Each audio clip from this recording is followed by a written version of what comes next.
Hello everyone, Sun City study point में आपका हार्दिक स्वागत है। आज हम पढ़ेंगे ज्योग्राफी। ज्योग्राफी में शुरुआत करते हैं। सबसे पहले स्थिति। स्थिति क्या होती है?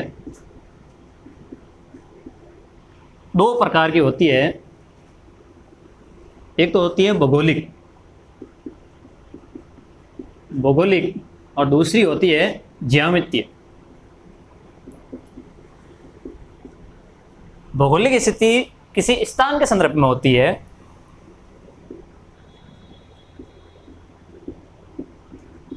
स्थान के संदर्भ में होती है। अगर मैं इसका एग्जाम्पल लूं, राम का घर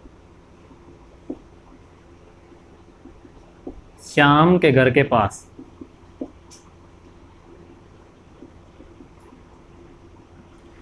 राम का घर श्याम के घर के पास। इससे स्थिति स्पष्ट नहीं होती है कि राम का घर कहाँ है। अगर ऐसे पूछा जाए राम का घर कहाँ है, श्याम के पास, तो श्याम का घर पूछा जाए तो राम के पास, तो इससे आप स्थिति स्पष्ट नहीं करते हैं। इसीलिए ज्योग्राफी भूगोल वेताओं ने ज्यामितीय स्थिति का प्रयोग किया, जो गोलार्ध पर किसी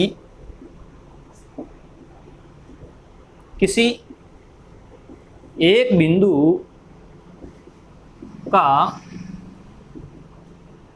कोणीय स्थिति के रूप में अक्षांश और देशांतर के रूप में दर्शाया गया। अक्षांश देशांतर के रूप में दर्शाया गया। किस पर? ग्लोब पर। ग्लोब क्या है? पृथ्वी का मॉडल। इस पृथ्वी के मॉडल पर, ग्लोब पर अक्षांश और देशांतरों की कोणीय दूरी को दर्शाया गया है, जिसे ज्यामितीय स्थिति कहते हैं। तो पृथ्वी के बारे में कुछ तथ्य बता देता हूं।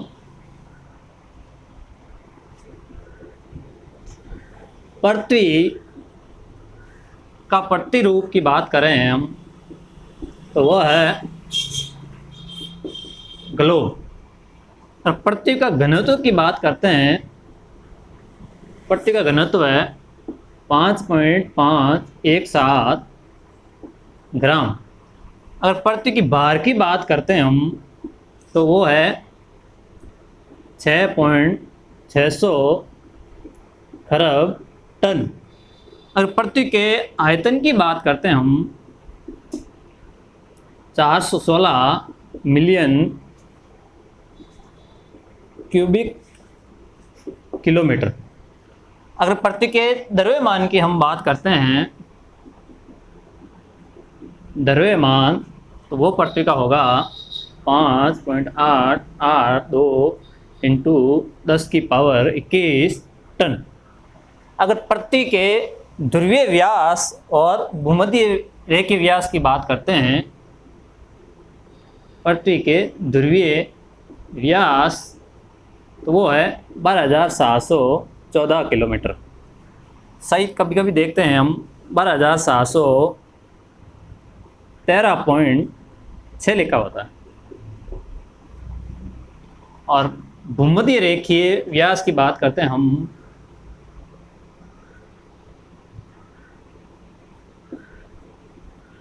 रेखीय व्यास, वो है 12,756 किलोमीटर। तो यहाँ से ये क्वेश्चन आता है, पृथ्वी के ध्रुवीय व्यास और भूमध्य रेखीय व्यास में अंतर कितना है? तो हम यहाँ से घटा के देख लेंगे। अंतर 12,756 में से 12,714 घटाएंगे, 2 4, कितना आ जाएंगे? 12 किलोमीटर। तो ऐसा क्वेश्चन आए, पृथ्वी के ध्रुवीय व्यास और भूमध्य व्यास में अंतर, तो वो 42 किलोमीटर। ये क्यों, ऐसा क्यों है? क्योंकि पृथ्वी के ध्रुवीय व्यास दोनों थोड़े दबे हुए हैं और भूमध्य रेखा पर उभरी हुई है। अगर पृथ्वी के परिधि की बात करते हैं हम, तो ध्रुवीय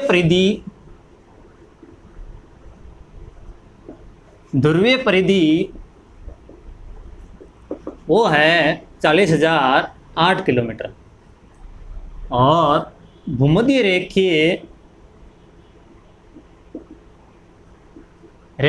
की परिधि की बात करते हैं तो वो है 40,077 किलोमीटर। ये तो पट्टी के सामान्य रूप की जानकारी हुई। तो अब हम आगे बढ़ेंगे, अक्षांश क्या होते हैं।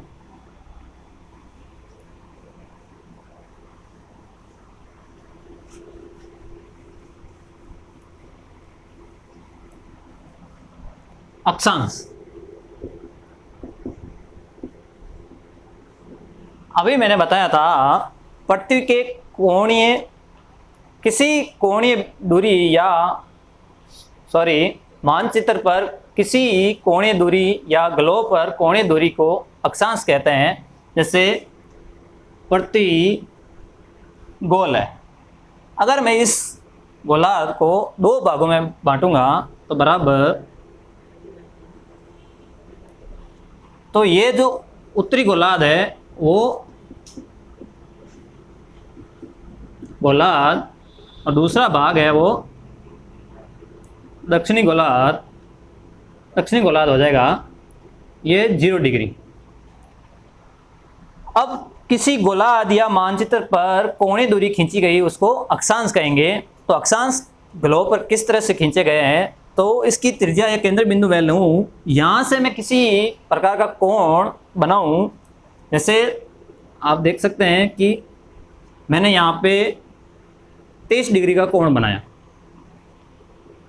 इधर भी 30 डिग्री का कोण बनाया। अब इस कोण को अगर मैं 0 डिग्री के समांतर एक लाइन खींचूं पश्चिम से पूर्व की तरफ, तो ये 30 डिग्री का अक्षांश कहलाएगी। जैसे ही इसी तरह अगर कोण मैं खींचता जाऊंगा 60, 80 और 90, इसी तरह दक्षिण गोलार्ध में कोणीय दूरी खींचेंगे हम 30, 60, 80 और 90, तो ये क्या कहलाएगी, अक्षांश कहलाएगी। अगर कभी क्वेश्चन आता है कि अक्षांश रेखाएं कितनी है या अक्षांश वर्त कितने हैं, दोनों ही अलग अलग हैं। मैं यहाँ पर स्पष्ट करना चाहूँगा अक्षांश रेखाएं और अक्षांश वर्त क्या होता है। जैसे आप मान लीजिए ये कोई कांच का गोला हो, उस गोले में यहाँ से केंद्र बिंदु मैं एक पेन लेके बैठा हूँ और उस पेन में 2 बराबर इस गोले को 12 भागों में काटूंगा, एक वर्त खींचूंगा तो उस गोले को 2 बराबर भागों में बांट देगा। फिर उस गोले के केंद्र बिंदु से मैं कोई एंगल बनाऊंगा, उस एंगल जो भी बनेगा 1, 30, 15, 50, 60, वो कोणीय दूरी, जैसे मैंने इस पेन को थोड़ा सा एंगल बढ़ाया, 30 डिग्री का एंगल बना। अब इस एंगल को मैं ऐसे घुमाऊंगा, एक वर्त खींचूंगा तो वो 30 डिग्री का अक्षांश हो गया। उसी तरह फिर मैं 60 डिग्री का एंगल बनाऊंगा, फिर एक वर्त खींचूंगा तो वो 60 डिग्री का एंगल होगा। इसी तरह 60, 70, 80, 89 तक मैं एक वर्त खींच सकता हूँ। जैसे ही मैं 90 पे पहुँचूंगा तो यहाँ पे सीधा एक बिंदु के रूप में होगा, तो क्या मैं उसको वर्त खींच पाऊंगा? नहीं ना, वहाँ पे सिर्फ एक बिंदु यानी डॉट के समान खींचूंगा, तो ये वर्त नहीं होगा। तो इसी तरह हम 0 से 90, 89 हम वर्त खींच सकते हैं। उसी तरह दक्षिण में 0 से 89 तक हम वर्त खींच सकते हैं। तो अगर वर्त की बात करें हम तो 1 से लगा के 89 वर्त नॉर्थ में, और साउथ की बात करते हैं तो 1 से लगा के 90 तक मैं वर्त खींच सकता हूँ। और एक 0 डिग्री वो भी एक वर्त होगा। अगर हम इनकी टोटलिंग करेंगे तो कितने हो जाएंगे? 179। तो वर्त की बात करें, अक्षांश वर्त की, तो वो तो कुल होंगे 179। अगर रेखा की बात करें, अगर इस ग्लोब को मैं एक समतल कागज के रूप में फ्लैट कर दूं तो ये जो 90 डिग्री का जो बिंदु है वो क्या हो जाएगा, एकदम सीधे लाइन के रूप में, एक रेखा के रूप में हो जाएगा। तो वो भी क्या हो जाएगी, एक रेखा हो जाएगी। तो एक उत्तरी और दक्षिणी गोलार्ध की जो पॉइंट बिंदु ध्रुव जो रेखा है उनको हम इंक्लूड करेंगे +2, तो कुल 181 अक्षांश हो जाएंगे। तो अक्षांश समझ में आ गया होगा। तो इसकी परिभाषा क्या है उसको हम देखते हैं।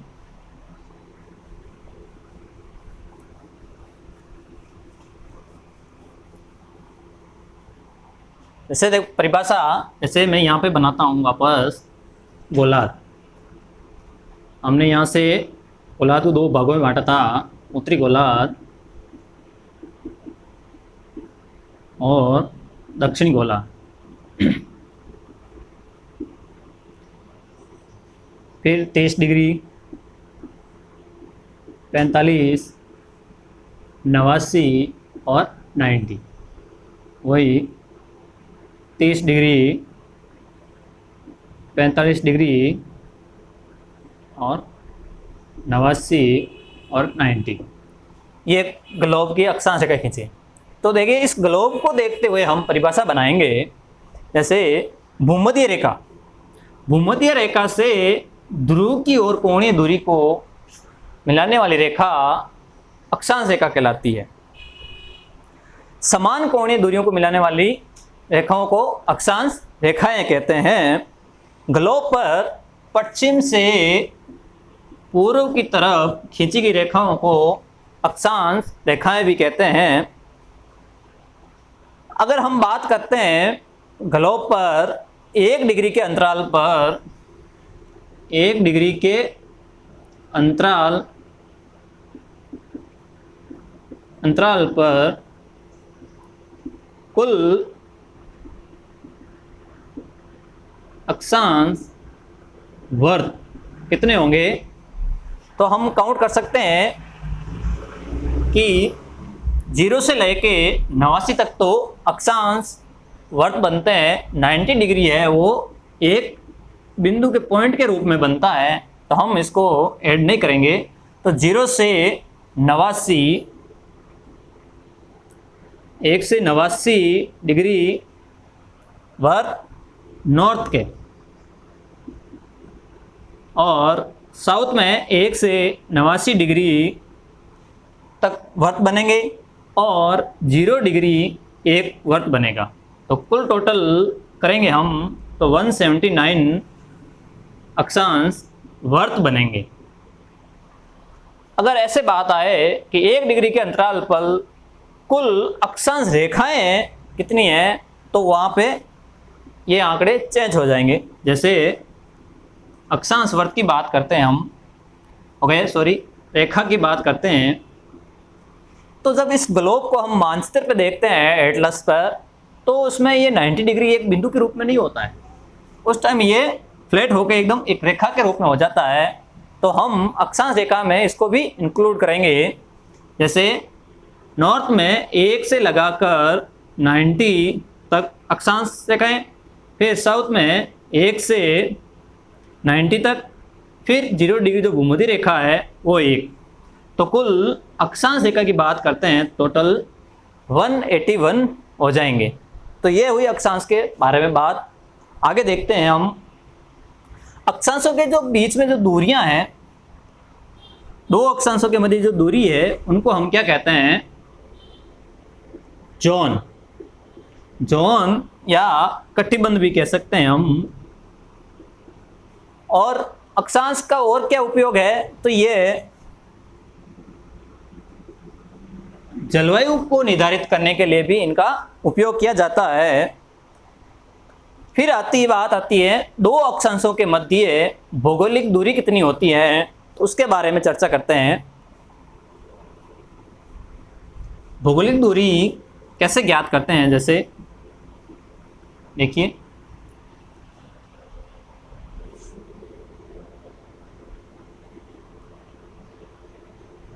अगर मैं यहाँ पे पृथ्वी के परिधि की बात मैं करता हूँ, ध्रुवीय परिधि तो ये हो गई पूरा वर्ग। कितनी है ध्रुवीय परिधि, 40,008 किलोमीटर। अगर भूमध्य रेखा की मैं परिधि की बात करता हूँ, ये पूरा वर्ग, तो वो है, ये तो हो गई ध्रुवीय परिधि। और भूमध्य परिधि 40,077 किलोमीटर। तो इस ध्रुवीय परिधि के अगर मैं हम उत्तरी गोलार्ध की बात करता हूँ तो यहाँ तक होगी एक साइड, तो इसका आधा करेंगे हम 40,000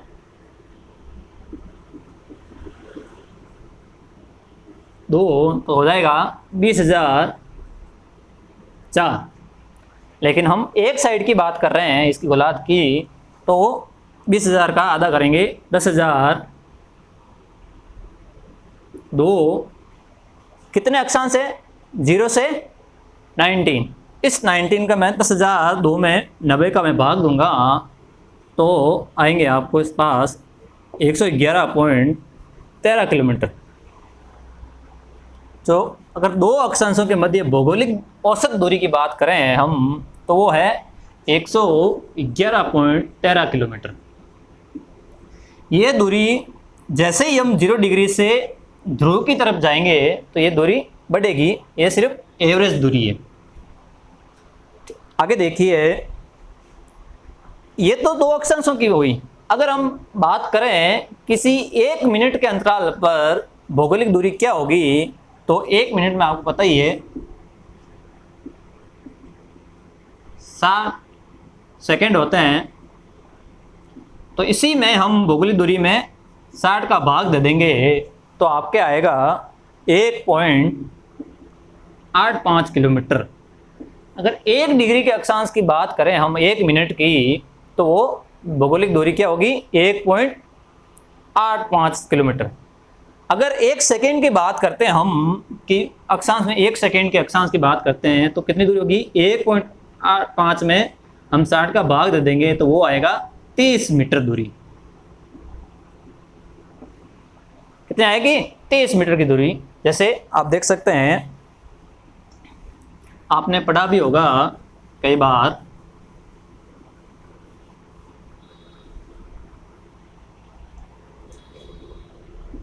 साढ़े 23 डिग्री क्या है, 23.5 डिग्री।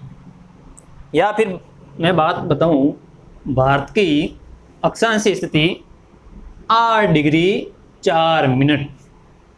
जो ये मिनट है वो इसमें डिवाइड होती है। तो चलिए कुछ विशिष्ट अक्षांश है उनके बारे में हम चर्चा करते हैं।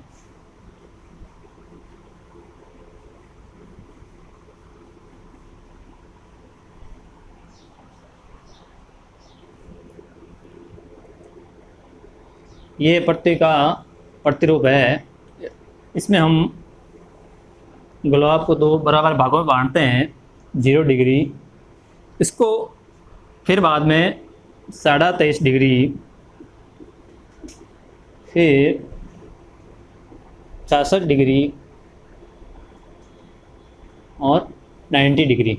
यह तो नॉर्थ पोल, इधर भी 23.5 डिग्री, 66 डिग्री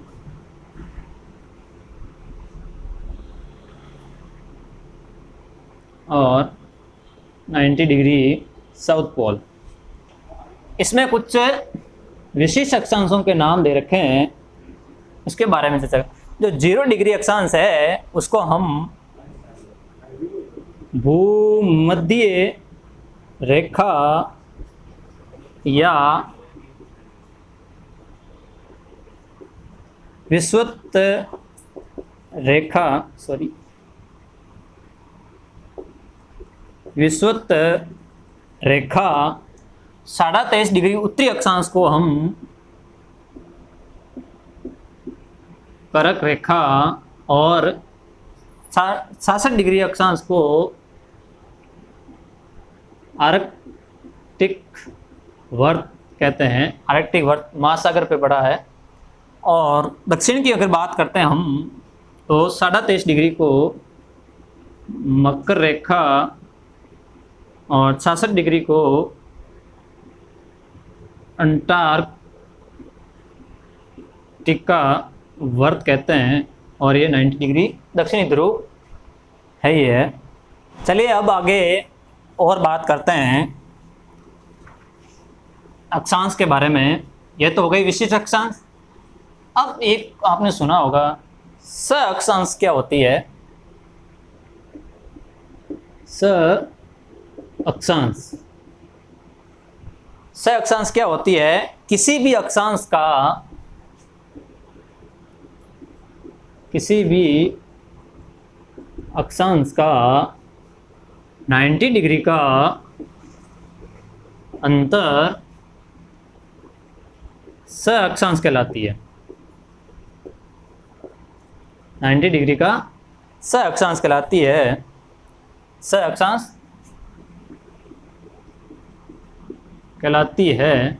जैसे एग्जाम्पल लूँ मैं आपके सामने, जैसे 40 डिग्री का स अक्षांश क्या होगा? तो आपको यही करना है, 90 डिग्री में से 40 डिग्री घटा देंगे, 90 डिग्री में से 40 डिग्री घटा देंगे तो पीछे बचेगा 50 डिग्री। तो 40 डिग्री का स अक्षांश की बात करें हम तो वो हो जाएगा 50 डिग्री, यानी किसी अक्षांश का 90 डिग्री का अंतर है वो स अक्षांश कहलाता है। अब बात करते हैं वह द्वर्त क्या होता है।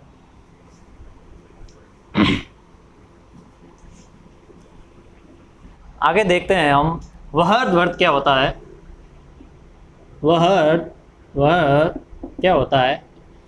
वह द्वर्त है पृथ्वी या वह रेखा या वह जो पृथ्वी को 2 बराबर भागों में बांटती है वो वह द्वर्त कहलाती है। पृथ्वी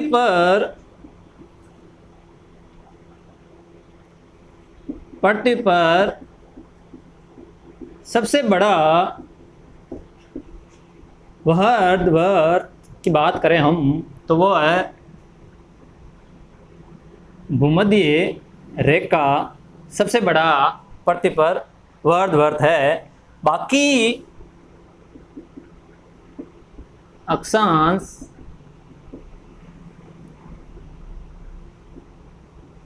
लघु वर्त है। बाकी सभी अक्षांश लघुवर्त के भाग होते हैं। 0 को छोड़कर बाकी सारे अक्षांश लघुवर्त हैं। और देशांतर की बात करते हैं हम यहाँ पर। देशांतर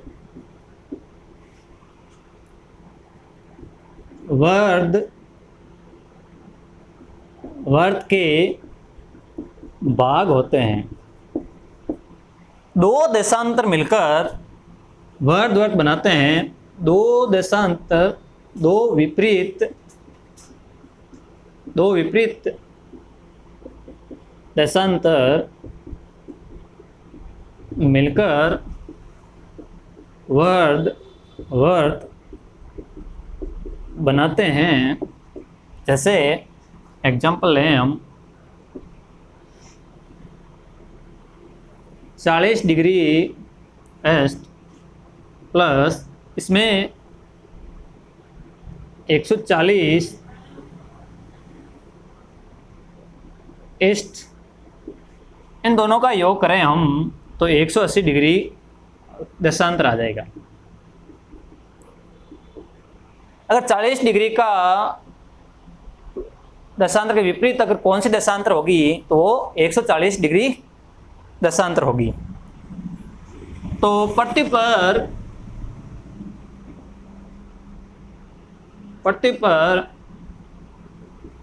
कुल वर्त होंगे तो 180 डिग्री, 180 देशांतर हो जाएंगे। एक 0 डिग्री अक्षांश भी वर्त हो जाएगी। तो 180 प्लस एक भूमध्य रेखा का वर्त टोटल 181 वर्त अक्षांश हो जाएंगे। यहाँ पे एक नोट लिखें आप,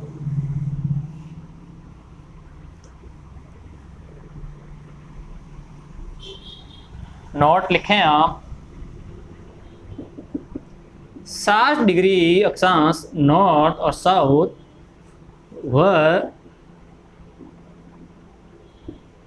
भूमध्य रेखा के आदि होती है। ये पार्ट था हमारा अक्षांश का, जो पार्ट पूरा हो गया है। बाकी बचा है देशांतर, वो नेक्स्ट क्लास में हम करेंगे। पर कोई भी डाउट हो, क्वेश्चन है, तो आप कमेंट बॉक्स में लिखें।